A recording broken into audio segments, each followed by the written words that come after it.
আসসালামু আলাইকুম ওয়ারাহমাতুল্লাহি ওয়াবারাকাতুহু। কেমন আছেন সবাই?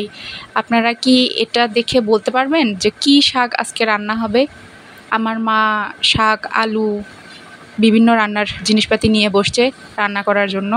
আসলে বলতে সে আমার মা, কিন্তু মাঝে মাঝে এমন আচরণ করে যে মনে হয় ২-৩টা সৎ শাশুড়িও ফেল হয়ে যাবে। যাকগে যাক, সে শাক কেটে নিচ্ছে, রান্না করতেছে। শোনেন, আমিও কিন্তু কম কাজ করি না।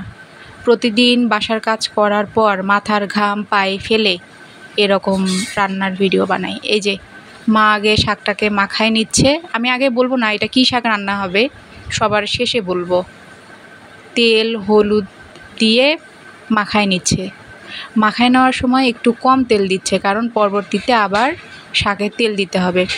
বেশিরভাগের থেকেও বেশি মহিলাদের একটা কমপ্লেন থাকে রান্নার সময় যে শাকটা সবুজ সবুজ থাকে না, রান্না করার পর শাকটার কালার চেঞ্জ হয়ে যায়।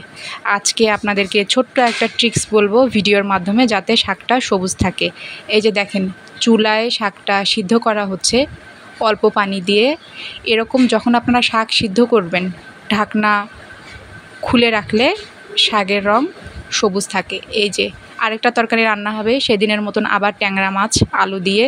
তো এই জন্য মা এই তরকারিটাকেও মাখায় রেডি করে রাখতেছে, যাতে শাক হওয়ার পর চুলাটা বসে না থাকে। এই যে দেখেন পিছনে চুলা জ্বলতেছে, এদিকে কড়াইয়ে পেঁয়াজ মরিচ রেডি।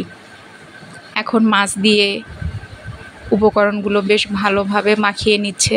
তরকারিটা এভাবে না মাখালে খেতে ভালো লাগে না। আর আপনাদের আগেই বলছি আমার মা একটু হলুদ প্রিয়। এই যে এখন শাকের জন্য কি বলে এটাকে, পেঁয়াজ মরিচ তেল দিয়ে ভাজতেছে। এর একটু পর শাকটা দেবে। পেঁয়াজটা মনে হয় একটু লাল লাল করে নেবে, সেটার জন্য অপেক্ষা করতেছে। এরপর শাকটা দিয়ে দিবে। এই দেখেন কেমন ঝাঁজ ওঠে। মহিলারা যে কি কষ্ট করে এই গরমের দিনে রান্না করে দেখলেও দুঃখ লাগে। আর আমরা খাবার খাইতে বসে খাবারের খুঁত ধরি।